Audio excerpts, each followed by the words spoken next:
Chapter 30. Several rough-hewn oaken tables had been set out in the streets of the village. Thick tallow candles in copper holders sat on the tables, flickering and splashing yellow light amid huge platters of meat, bread, vegetables, and loose piles of fruit and nuts. Further light came from a large charcoal fire, over which an animal carcass roasted. "By the wart on the nose of the god of joy!" cried a shaggy, red-haired lion man who was in the act of raising a mug of ale to his lips. "It is Tun come home."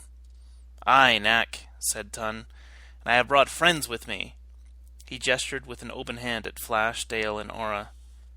Knack clanked his mug down on a tabletop, hugged the returned Tun. "We have heard strange things concerning you, old friend." Other lion men and women noticed Tun and began to cluster around him, hugging him, kissing him, whacking him heartily in the back. At the edge of the group stood Flash and the two girls. The lion men's village consisted of curving rows of low mud brick houses, with a few larger two-story brick buildings near the center. There were about 200 lion men and women and children filling the streets of the village, circling the feast tables. There were also some 50 men in tunics and tights of woodland green. Many of the men wore quivers of arrows on their backs. "What exactly," asked Dale, "is everyone celebrating?" "From what Tun said on the way down here," said Flash, "the lion men must have reached some kind of agreement with Prince Baron's people." "Is Baron here?" A tall young man with light hair and a mustache turned toward them. "The prince remains in Arborea," he said. "I am Tomo." He held out his hand to Flash. "I'll hazard the guess that you're Flash Gordon." Shaking his hand and grinning, Flash asked, "How is it do you know my name?" Tomo smiled. "You don't yet realize you become something of a celebrity on Mongo," he said. "For though Ming has severely curtailed our use of the more advanced methods of communication, still there are many old and sure ways for news to travel. We have heard that you acquitted yourself well in the arena." Flash said, "Yes, Tun and I managed to beat whatever they tried to match with." "He is magnificent," said Aura. Tomo looked at her. "Is she your prisoner, Flash Gordon? I just now realize this is Princess Aura." "No longer princess," the girl said. "Aura helped us escape from Ming's dungeon," said Flash. "She is on our side." "Perhaps this is an omen," said Tomo. "Now that the lion men have agreed to fight with us against Ming, I think the tide will turn." "It's possible," said Flash, "that Ming is dead." Tomo's eyes went wide. "What is this you say, man? Ming the Merciless dead?" Quickly taking him away from the others, Flash told Tomo of his fight with the Emperor. "I must communicate this news to Prince Baron," said Tomo, much excited. "Remember," cautioned Flash, "Ming may not be dead, and even if he is, his high command may not admit it." "Yes, I realize that." He was watching Aura a few yards away. "Are you certain the princess is to be trusted, Flash?" "Yes, I am." "Very well, I'll accept your judgment." Rubbing at his chin, Tomo said, "We have 4 air cruisers with us, and tomorrow we'll be returning to Arborea with the signed agreements, which have been executed this day with the lion men. Will you come with us, Flash? Prince Baron will, I know, be most happy to meet you." "I'd like to meet him," replied Flash. "Tell me, Tomo, since you have airships, do you also have technical facilities, labs, and factories?" "Ming has tried to keep all those who oppose him in a non-industrial state as possible," said Tomo. "Fortunately, we have been able to set up a good number of plants and factories in the Forest Kingdom." "That's good to hear. Is there any way we can aid you?" "As you may have heard, we come from another planet," said Flash. "Our only chance of returning to our home is to reach our lab, which is orbiting Mongo right now. Our survey ship crashed in the jungle." "Yes, we were aware you would come to us from a far way off," said Tomo. "We should be able to help you repair your ship after bringing it back from the jungle." Tun came bouncing up to Flash's side. He reached across him to shake Tomo's hand. "I am most happy that in my absence my people have had the sense to become your allies," he said. "I feel that all Mongo will soon be free." "Yes," said Tomo, "though it may require a long, hard fight." "Lion men like nothing better than a fight." Tun put an arm around Flash's shoulders. Perhaps we can persuade Flash to fight along with us." "We'll see," said Flash. Ton looked approvingly at the feast tables. "The famine has so far spared us," he said. "So by the 6 bleary orbs of the god of play, let us enjoy ourselves." Chapter 31. The air cruisers were large, forest-colored ships. Tail switching and fists on hips, Ton was admiring the ship Flash would be traveling in. "Aye, it looks a sturdy craft." "A match for anything the forces of Ming can put in the air," Tomo assured him. It was mid-morning. The plain on which the 4 Arborian cruisers sat was hot and dry. A warm wind blew across it, rattling the naked limbs of the few dry trees. About 50 lion people had come out of here from the nearby village to witness the departure. Ton moved to Flash's side. "I feel I must remain here with my people for the nonce," he said. "There is much planning to be done, many details to be worked out. We shall meet again, though. Of that you may be sure." "I know we will," said Flash. "Tell me, my friend, have you decided to remain on Mongo for a while?" "I have to say long enough to find Zarkov," said Flash. "After that, I don't know." The other Arborians, in their woodland green attire, were boarding the air cruisers. When the other 3 ships were loaded, Tomo said, "Come aboard, Flash, and we'll be taking off." When Flash turned to give a hand to Dale, he noticed the princess was not there. "Where's Aura?" "In one of the other ships," replied Dale. "Why's that?" "She's feeling gloomy this morning. Wanted to be by herself for a while." "Perhaps a visit to our kingdom will cheer her up," said Tomo. "She and Baron knew each other as children.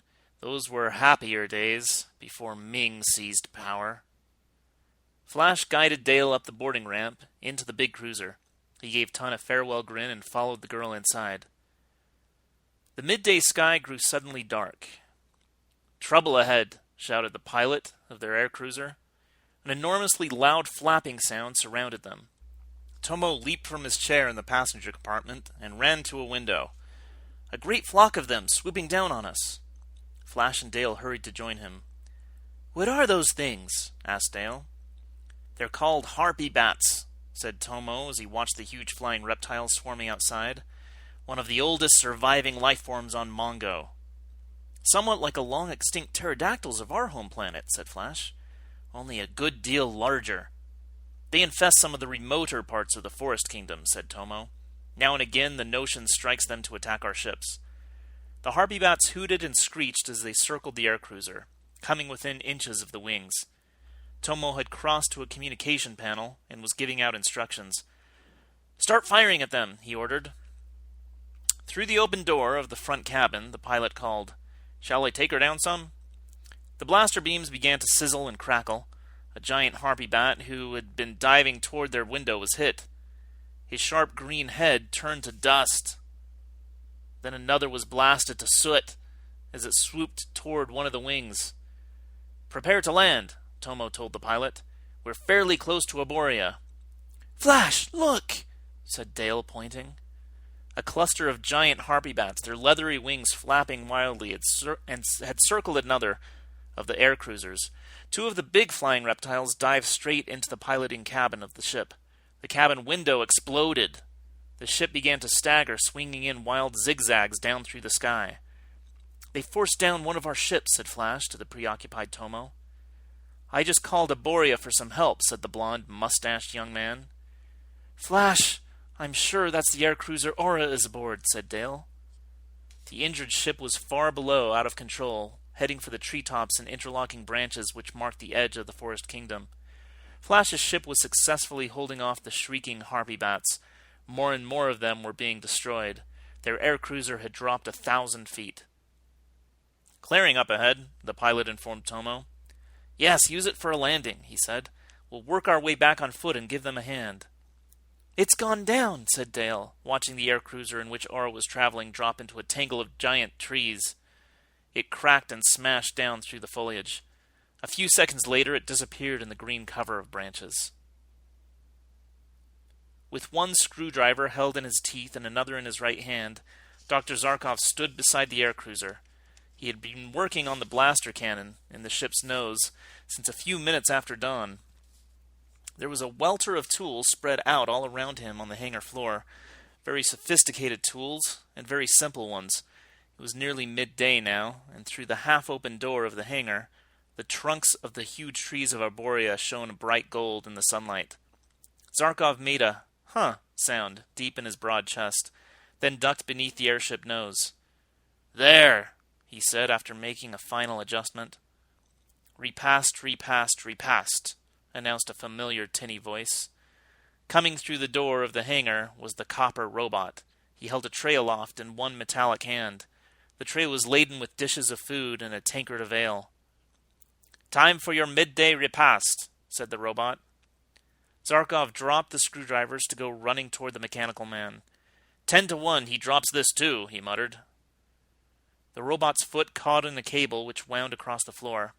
Oops, oops, oops. With a spurt of energy, Zarkov reached him, grabbing the tray just before the robot hit the floor, face first, with a resounding clang. "Ale? Bread? Some sort of cheese," restarted Zarkov as he investigated the contents of the tray with his nose. "Meat. Could be a hybrid beef, and these blue things must be tomatoes. What's this under the silver lid?" "A helping hand would be appreciated," said the fallen mechanical man. Setting his lunch tray aside, the doctor grabbed the robot by the armpits and pulled him to a standing position. "There you go." "Thanks, thanks." "Since I've finished my work," Zarkov told him, "I think I will stop for lunch." He carried the tray over to the threshold of the hangar and sat down in the sunlight with the tray on his lap. He commenced eating. He just started in on his second blue tomato when an elevator door to a nearby tree opened and Brother Anmar came jogging toward him. "Trouble?" asked Zarkov. "What progress have you made?" "All fixed," said Zarkov. "Haven't tested the damn thing yet, but I guarantee this blaster cannon will work several hundred times better than anything you boys have down at the moment." "Very good," said Anmar. "We've had word about your friends, Flash Gordon and Dale Arden." Zarkov got out from under the tray and shot to his feet. "Where are they?" "Heading for Arborea," said Anmar. "They escaped from Ming and were picked up by some of our people." Zarkov eyed him. "But something's gone wrong?" "The air cruisers in which they are traveling are being attacked by a swarm of gigantic flying reptiles." "That doesn't sound so good." "We are sending a fleet of ships to aid them," said Anmar. "You believe this air cruiser is ready to do battle?" "I guarantee it," boomed Zarkov in his loudest voice. "So let's get going."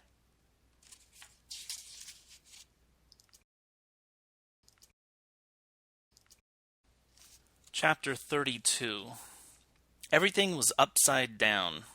Aura was tumbled into a corner of the overturned ship. She rocked slowly from side to side as she tried to recover from the impact of the crash. Up above her, the cabin seats hung down from the ceiling. The girl brushed aside her long hair. There seemed to be a faint haze around everything. On hands and knees, she moved across the floor, avoiding the light fixtures. "Perhaps," she murmured, "if I get some fresh air, I'll feel better."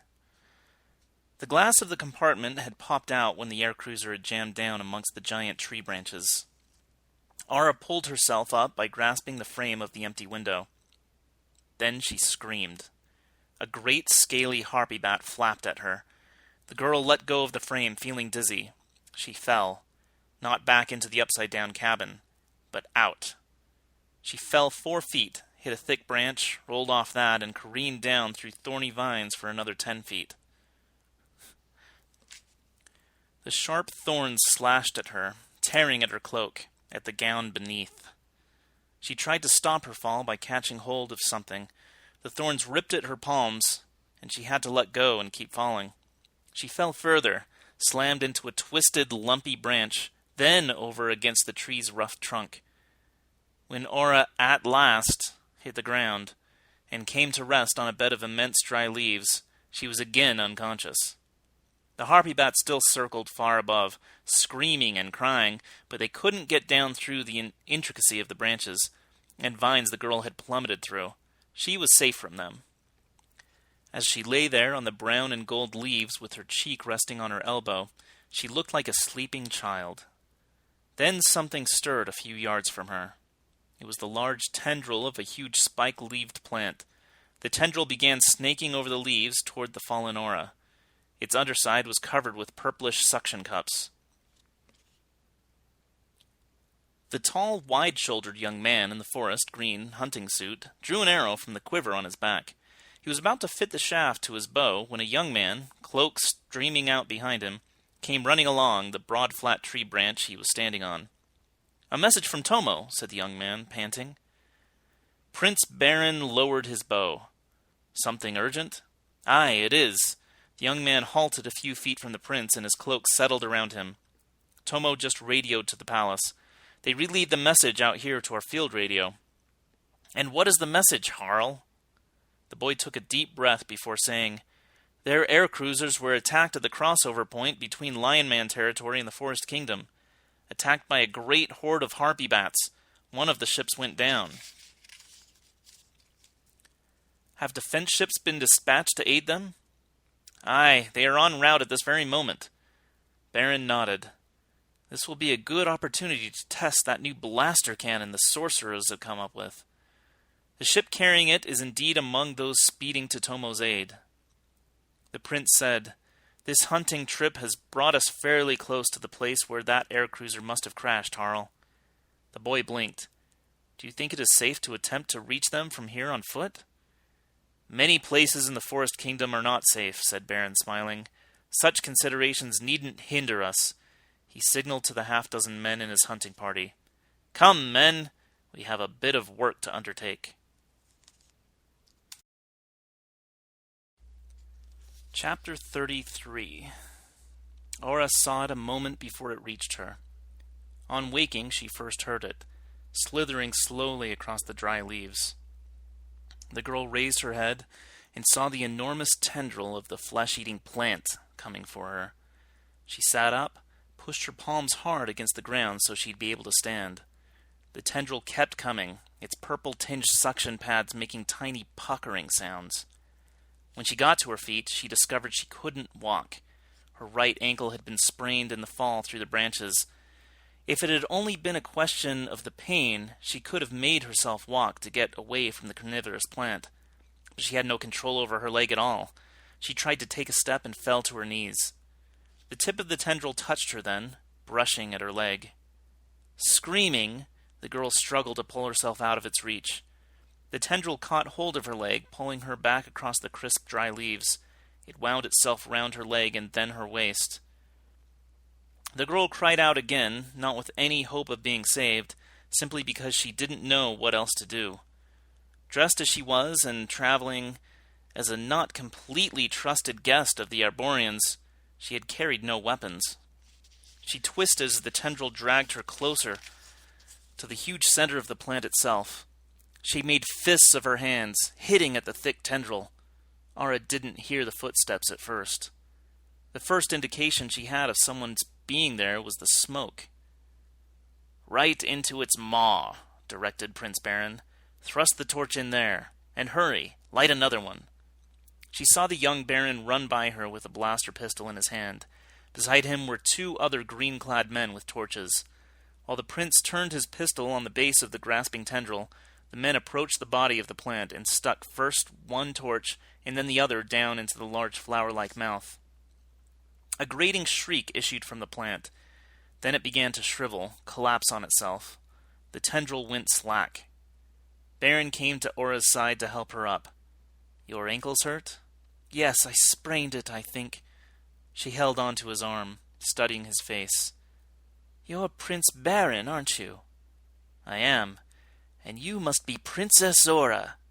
We've come a long way since those days in the palace nursery." "Yes, it was your palace then, and my father and I were only occasional guests." "And now?" asked Baron. "Are you and I enemies, Aura?" "No," she answered. "I don't want to be a Princess Aura any more, or sit on the throne." He said, "You are welcome to be my guest again, Aura. We all live quite well in the Forest Kingdom, despite—" He left the sentence unfinished. "Despite my father," she concluded for him. clattering sounded up above. Baron looked up, pistol ready. Ah, here comes someone to rescue you. Climbing down from the crashed air cruiser above were two of Aura's fellow passengers. Apparently, they had only now come to and realized she was gone. Aura asked Baron, "How did you happen to be so near?" He smiled at her. "Perhaps it was fate," he answered. Tomo jabbed a finger skyward. "Look at that, Flash!" he exclaimed. "Have you ever seen the likes of that?" Flash was frowning. "Matter of fact, I have." 3 heavily armed rescue ships had arrived from Arborea. They were rapidly taking care of the flock of giant harpy bats. One side in particular was eliminating more than its share of the flying reptiles.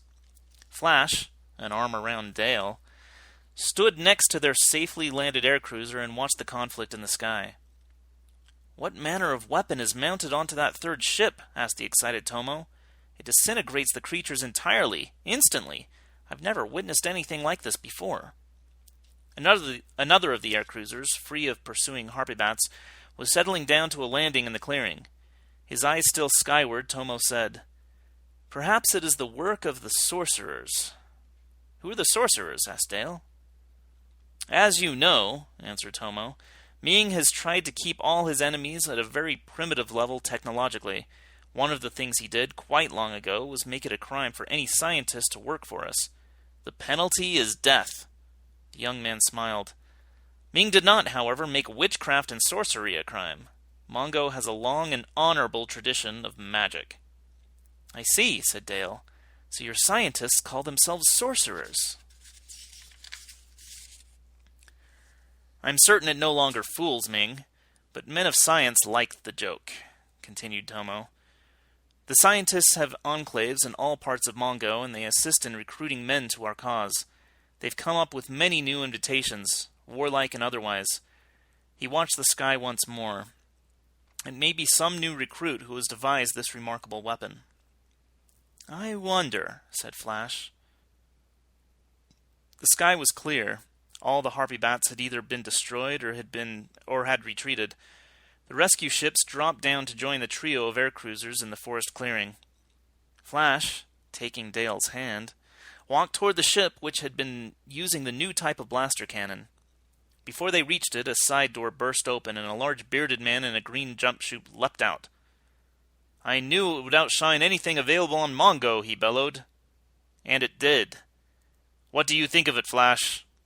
"A great breakthrough on the harpy bat extermination front, Doc," said Flash, grinning. Dale threw her arms around the burly scientist. "Zarkov, you're not dead."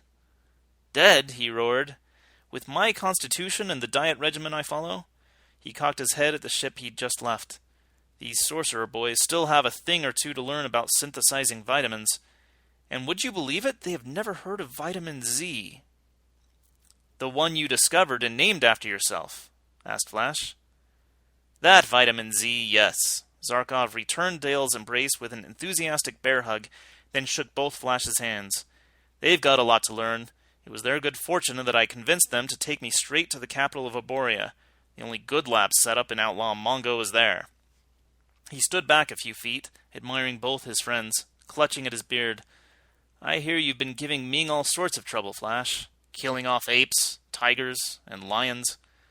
"Only tigers," corrected Flash. "The Lion Men I made friends with." "That old Flash Gordon adaptability," said Dr. Zarkov in his booming voice.